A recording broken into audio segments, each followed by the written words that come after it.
Estamos en Madrid con Santiago, un bogotano de 19 años, músico, realizó parte de sus estudios en el Conservatorio de Música de la Universidad del Cauca y actualmente realiza estudios musicales con énfasis en interpretación violinística en la Universidad Javeriana. Santiago, buenas tardes. Buenas tardes, ¿cómo estás? Eh, Gracias por estar aquí con nosotros y concedernos una pequeña entrevista a la red de colombianos en el exterior, ARSEX. Santiago, cuéntanos cómo han sido tus inicios en la música. Bueno, yo empecé a estudiar música a los 2 años y a los 6 años comencé a estudiar violín en la escuela de música de mi colegio en esa época con el profesor Juan Pablo Murillo bajo el método Suzuki, un método muy interesante para los niños. Estudié ahí hasta los 9 años, por iniciativa de él me trasladé a una academia privada donde estudié hasta los 12 y a los 12 me trasladé a Popayán a estudiar al Conservatorio de la Universidad del Cauca bajo la escuela rusa del maestro Dmitry Petukov, un En- maestro excelente. Perdón, ¿en qué consiste el método Suzuki? El método Suzuki es un método de formación para niños cuya filosofía principal es que cualquier niño puede aprender a estudiar violín como se aprende una lengua materna. De la misma manera dice que las capacidades son exactamente las mismas y que no tiene por qué haber diferenciación de ningún tipo y que la música es un lenguaje universal. Este método tiene varias implicaciones como es el acompañamiento muy importante de la familia, entre otras cosas. Es un método para niños interesante. Sabemos que ahora estás haciendo una visita en Madrid en la Escuela Superior de Música Reina Sofía. ¿Qué estás haciendo exactamente? Ahorita estoy presentando las audiciones para la cátedra del maestro Sácar Verón para una posible admisión y beca en la Escuela Superior de Música Reina Sofía. Es ahora una de las escuelas de música con más prestigio en el mundo. Y el maestro Verón es uno de los formadores violinísticos más importantes del mundo en este momento, formado de los grandes solistas, y es una oportunidad muy interesante. Entonces, básicamente, eso es lo que estoy haciendo en Madrid estos días. Bien, y seguramente no solamente conocerás Moscú ni has tenido la experiencia en Rusia, sino también en otras partes del mundo con tu violín. ¿En qué otras partes? Y la pregunta va más encaminada a qué, qué diferencias encuentras cuando hablas o concursas o compites con otros jóvenes músicos de otros países. ¿Qué se puede rescatar y qué se puede anotar teniendo en cuenta que eres un músico colombiano y muy joven a propósito? Bueno, a ver, indudablemente al comparar, por así llamarlo, y al ver músicos de otras nacionalidades, se puede ver que en Colombia hay muchísimo talento. Eso es una cosa que no se puede negar.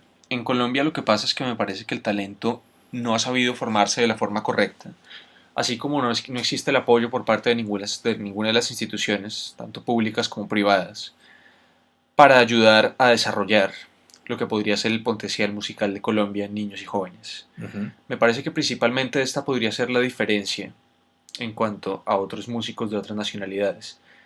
Saben que en otros sitios, dada la tradición, dadas las ideas culturales distintas que tienen a nuestro país, han sabido desarrollar y explotar de manera correcta y muy positivamente el talento y las capacidades de los niños y jóvenes músicos. Creo que esta sería básicamente la diferencia que radica Con con Colombia. músicos de otras Y, nacionalidades, sí. y si pudiéramos sacar un listado o poder identificar cuáles son las principales dificultades para el músico colombiano, es decir, para el niño, el joven que quiere hacer de la música su profesión y quiere estudiar música de por vida y quiere ejercer la música de por vida, ¿cuáles serían esos principales inconvenientes? Bueno, a ver, por un lado existe el inconveniente cultural de la falta de apoyo de las familias hacia algo como la música, ya que en países como Colombia todavía lo estamos viendo como una cuestión lúdica o secundaria y no creemos del todo en la música como una cuestión profesional o Ujú. como una cuestión suficientemente seria para tener el total apoyo de las familias. Me parece que esto es uno de los factores más importantes en Colombia. Por otro lado está lo que te decía que se dificulta mucho el acceso al estudio de la música, ya que aunque existe la carrera de música en las universidades públicas y se hacen esfuerzos gigantescos por parte del ministerio y por parte de fundaciones como Batuta, todavía en Colombia se sigue viendo la música como una cuestión un poco elitista Ujú. y el acceso económico y social a este tipo de actividades sigue siendo un poco complicado. Por más que a lo largo de los años se ha mejorado, indudablemente esto sigue siendo un poco complicado. O sea, es un problema por un lado cultural y por otro lado es un problema también de dinero. Estudiar Sí, música cuesta. Es estudiar costoso. música indudablemente cuesta, sobre todo si tú quieres hacerlo de manera profesional. Es decir, simplemente tú poder audicionar en una escuela por fuera, tienes que pagarte un tiquete a Madrid y tienes que estar aquí. Son cosas. ¿Cuáles son las ayudas que se reciben directamente por parte del gobierno de Colombia, del Ministerio de Cultura, de la Fundación Batuta o de otras, o inclusive de la empresa privada, si es que se recibe, las universidades? ¿Cuáles son esas, es decir, esas ayudas, cómo son? ¿O Bueno, las hay, existen o no? existen. Como te decía, por un lado, el esfuerzo más importante del gobierno colombiano se basa en la Fundación Batuta, que es una red de escuelas y orquestas que ha tratado de llegar un poco a todos los rincones del país. Es una fundación con un profundo impacto social. El problema de Batuta es que por más que ha dado acceso a cientos de miles de niños a estudiar música y ha dado donaciones de instrumentos y todo este tipo de cosas casi sin ningún costo para los niños, por otro lado se ha quedado un poco en el aspecto del impacto social y no ha podido profundizar en la cuestión del profesionalismo Mm. y en la cuestión del perfeccionamiento de los muchachos. Entonces, una vez más, sigue siendo una cuestión de impacto social, una cuestión un poco más lúdica y no se ve el enfoque hacia un nivel profesional. De Batuta, indudablemente, salen músicos muy brillantes y gente que está en las universidades que le va muy bien y tienen carreras prominentes, pero son contados comparado con la cantidad de músicos que Batuta recibe. Entonces digamos que Batuta es el mayor esfuerzo del gobierno colombiano. Ahora hay una iniciativa muy importante de la empresa privada, que es la Fundación Bolívar de Vivienda, que es la Filarmónica Joven de Colombia, que yo creo que es el mejor ejemplo de orquesta joven y el mejor ejemplo de apoyo de la institución privada en Latinoamérica ahora. Privada, Están ya. haciendo una inversión gigante en esto, sí. Eh, si estudiar música es costoso y audicionar es costoso y mantener los instrumentos es costoso, eh, seguramente si es costoso es porque se gana buen sueldo, ¿o no? Si uno pudiera comparar, por ejemplo, con otros países, el trabajo de una obra de un músico colombiano en Colombia con el trabajo de una obra de ese mismo músico colombiano en otra parte del mundo, por ejemplo en España, ¿se podría hacer alguna comparación en sueldos? La comparación es difícil y es bastante relativa, pero realmente los salarios de los músicos colombianos y mucho más de los docentes muchas veces llegan a ser realmente vergonzosos. Por Por lo que te ejemplo, digo que realmente no se aprecia en ningún momento cuál es la labor real de un músico profesional en Colombia. Por ejemplo, un músico incluso profesional de gama media, digamos, puede ganarse 20.000 pesos la hora por, por una hora de clase, de sí, darle clase a un niño, que son aproximadamente $10. En Europa nunca te vas a ganar menos de 50 euros la hora, de ninguna manera. Los salarios de las orquestas son bastante bajos, están dejando acabar las orquestas por falta de apoyo, por falta de patrocinios.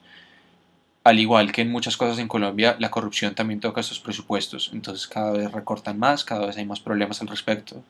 La Filarmónica del Valle está al borde de la quiebra 2 veces al año, la Sinfónica Nacional, que es la orquesta del país, entra en crisis 1 vez al año.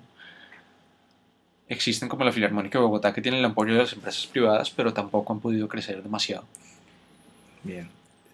Ya para finalizar, Santiago, si tuviéramos la oportunidad de hacerle llegar un mensaje a la ministra de Cultura, Mariana Garcés, ¿qué se le podría decir? ¿Qué le dirías? Me parece que básicamente el problema del gobierno es que no tienen conciencia de lo que tienen en las manos. No son conscientes ni del potencial, ni de la cantidad, ni del talento de los músicos que existen en Colombia ahora. Es verdad que el ministerio aporta dineros y que el ministerio tiene ciertos esfuerzos, pero es más hacia una imagen de impacto social que hacia lo que es la música como tal. Me parece que el apoyo a las universidades está totalmente retirado, el apoyo a las instituciones pequeñas, el apoyo a los músicos docentes es prácticamente nulo por parte del ministerio. Y me parece que antes que cualquier cosa y antes que cualquier medida ministerial tendrían que tener conciencia de lo que realmente tienen en las manos, porque me parece que no lo saben. Tendrían que tener un acercamiento un poco más directo con lo que es la música ahora en Colombia. Muy bien, muchas gracias, Santiago, por la visita, por las palabras, por el mensaje. Joven y talentoso bogotano que nos está representando muy bien en el exterior. Esto es una entrevista de la red de colombianos en el exterior, Arsex.